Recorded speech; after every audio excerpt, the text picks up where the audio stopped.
నమస్తే, welcome to Suman TV. నేను మీ విష్ణు.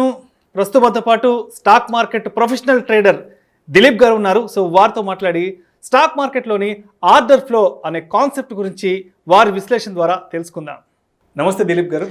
నమస్తే అండి విష్ణు గారు, బాగున్నారా? ఎస్ సార్, నేను బాగున్నాను సార్. మీరు ఎలా ఉన్నారు దిలీప్ గారు? Very good, very fine. How are you? Yes, నేను బాగున్నాను. రైట్. అయితే చాలామందికి ఆర్డర్ ఫ్లోను ఎలా రీడ్ చేయాలో తెలియట్లేదు. సో ఆర్డర్ ఫ్లో గురించి చెప్పమని బయట మార్కెట్లో ఎవరినైనా అడిగితే వేలకు వేలు కన్సల్టేషన్ ఫీజు లాగా అడుగుతున్నారండి. ఈ టాపిక్ గురించి అడిగితే పెద్ద మొత్తంలో ఫీజెస్ అడుగుతున్నారని మన Suman TV viewers, Suman TV మన వ్యూవర్స్ చాలామంది కింద ప్రీవియస్ వీడియోస్లో కామెంట్స్ రూపంలో చాలామంది డిమాండ్ చేస్తున్నారు, ఇలాంటి టాపిక్ ఒకటి మాకు చేసి పెట్టండి, చేసి ఇవ్వండి అని. సో అందుకోసంగా మిమ్మల్ని చెన్నై నుంచి హైదరాబాద్కు పిలిపించి అండ్ ఇవాళ ఈ స్టూడియోలో ఈ ఆర్డర్ ఫ్లోనే టాపిక్ గురించి మన ప్రేక్షకులకు మీ ద్వారా నాలెడ్జ్ని షేర్ చేద్దామని అనుకుంటున్నాను సార్. సో అసలు ఏంటి అసలు ఆర్డర్ ఫ్లో అంటే ఏంటి? సో దీన్ని ఏ విధంగా అర్థం చేసుకోవాలంటారు? తప్పకుండా అండి, ఇట్స్ మై ప్రివిలేజ్ అండి to be here with Suman TV. So తప్పకుండా I'll try to say it in the best way it is possible to me. So నాకు తెలిసినంతలో నేను ఎక్స్ప్లెయిన్ చేయడానికి ట్రై చేస్తాను. సో ఈ ఆర్డర్ ఫ్లో అంటే ఏంటంటే అండి, మామూలుగా మీరు స్టాక్ మార్కెట్లో తీసుకున్నట్టయితే జస్ట్ ఒక క్యాండల్ స్టిక్స్ అనేవి కనపడుతూ ఉంటుంది. So as you look at here ఈ చార్ట్లో మనం దీన్ని టైం బేస్డ్ చార్ట్స్ అంటామండి. బేసిక్గా ఈ టైం బేస్డ్ చార్ట్స్లో ఏంటంటే మనకు ఈచ్ అండ్ ఎవ్రీ ఒక 30 minutes తీసుకున్నాము అంటే ఆ 30 minutesకి ఒక క్యాండల్ స్టిక్ అనేది ఫామ్ అవ్వడం జరుగుతూ ఉంటుంది. So each and every 30 minutes మనకు ఎంత ప్రైస్ మూవ్ అయితే, సో ఆ 30 minutesలో మనకు 10 points మూవ్ అవ్వచ్చు, లేకపోతే 50 points మూవ్ అవ్వచ్చు, 100 points మూవ్ అవ్వచ్చు. సో ఈచ్ అండ్ ఎవ్రీ 30 minutesకి ఒక క్యాండిల్ అనేది ఫామ్ అవుతూ ఉంటుంది. సో ఇక్కడ ఏంటంటే మీకు ఈ జపనీస్ క్యాండిల్ స్టిక్స్లో ఏంటంటే మనకు ఎక్స్ యాక్సిస్లో ఈ ఏరియాలో వచ్చేసి మనకు ఒక వాల్యూమ్ అనేది ఆ 30 minutesలో ఎంత వాల్యూమ్స్ అనేది ట్రేడింగ్ అనేది జరిగింది, ట్రాన్సాక్షన్ జరిగింది అనేసి మనకు కనపడుతూ ఉంటుంది. వెరాజ్ ఇప్పుడు మనం ఆర్డర్ ఫ్లోలో తీసుకున్నట్టయితే, ఈ ఆర్డర్ ఫ్లోలో తీసుకున్నట్టయితే మనకు నాట్ ఓన్లీ ఆన్ ఎక్స్ యాక్సిస్లో మనం నార్మల్ జపనీస్ క్యాండిల్ స్టిక్స్లో కనపడుతున్నట్టే ఇక్కడ వై యాక్సిస్లో కూడా at each and every time frame, ఇప్పుడు మీకు హాఫ్ అన్ అవర్లో 10 points మూవ్ అవ్వచ్చు అని చెప్పాను జపనీస్ క్యాండిల్ స్టిక్లో. సో ఇందులో ఏం జరుగుతుంది అంటే ఆ 10 pointsలో each and every price level దగ్గర ఎంత వాల్యూమ్స్ ప్రింట్ అయ్యాయి. సో ఇదే ఆర్డర్ ఫ్లో అంటాం అనమాట. సో ఇక్కడ ఆర్డర్ ఫ్లో అని పేరు ఎందుకు వచ్చింది అంటే మామూలుగా మార్కెట్లో వచ్చేసి ఒక ఆర్డర్ బుక్ అనేది ఉంటుంది. ఒక బయ్యరు ఒక సెల్లరు ఇద్దరు ట్రాన్సాక్షన్ చేయడానికి ఒక ఆర్డర్ బుక్ అనేది ఉంటుంది. నేను బై చేస్తాను, ఒక సెల్లర్ నాకు అమ్ముతున్నాడు. సో అది ఒక్కసారి రెండు ట్రాన్సాక్షన్స్ కానీ మనకు మ్యాచ్ అయినప్పుడు అది ఇక్కడ మనకు కనపడడం జరుగుతూ ఉంటుంది.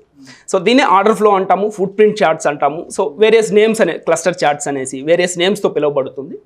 So this is a relatively little bit budding subject అనమాట. So it's little bit budding subject and new theory అనమాట. సమ్వేర్ ఇన్ 2003లో దీన్ని మార్కెట్ డెల్టా అనే ఒక కంపెనీ రిలీజ్ చేసింది.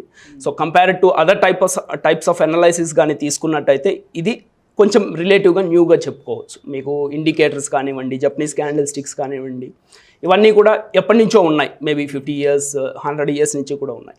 సో ఇది వచ్చేసి రిలేటివ్గా న్యూ అని చెప్పుకోవచ్చు.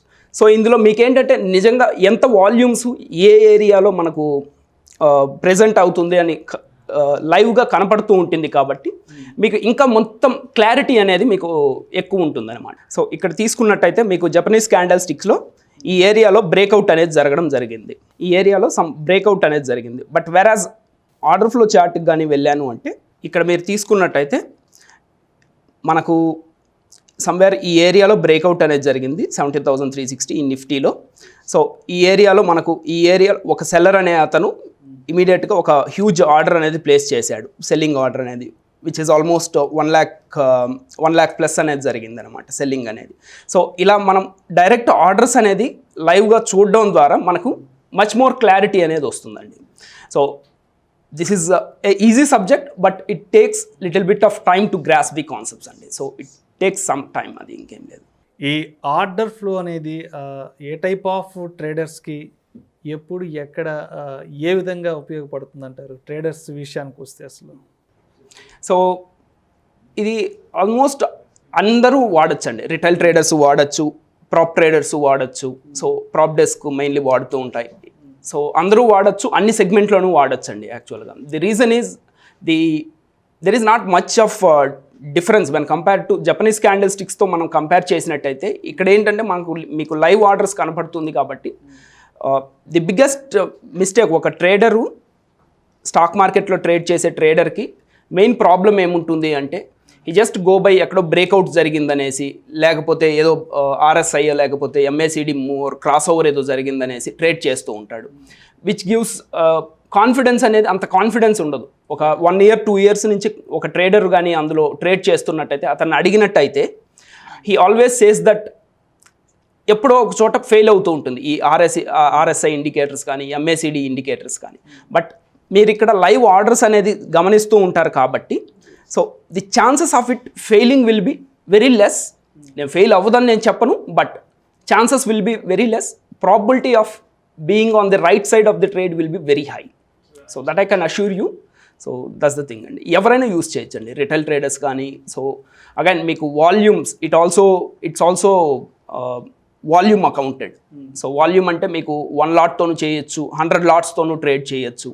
So it gives you can go with huge number of lots also. అది సో మార్కెట్ అనేది ఒక్కొక్క టైంలో ఒక్కొక్కసారి తక్కువ వాల్యూమ్స్తో ట్రేడ్ అవుతూ ఉంటుంది. So you can't go with huge number of volumes. So ఇందులో ఏంటంటే మనం హ్యూజ్ వాల్యూమ్స్తో కూడా మనం వెళ్ళడానికి ఆస్కారం అనేది ఉంటుంది. సో అది. Thank you so much Dilip గారు. ఇవాళ మా ప్రేక్షకుల కోసం అసలు ఆర్డర్ ఫ్లో అంటే ఏంటి, సో దాన్ని ఏ విధంగా అర్థం చేసుకోవాలి, ఆర్డర్ ఫ్లో అనేది ఏ కైండ్ ఆఫ్ ట్రేడర్స్కి ఎప్పుడు ఎక్కడ ఎలా ఉపయోగపడుతుందనే కాన్సెప్ట్ గురించి చాలా డీటెయిల్గా తెలియజేశారు sir. Thank you so much Dilip garu. Thank you అండి విష్ణు గారు.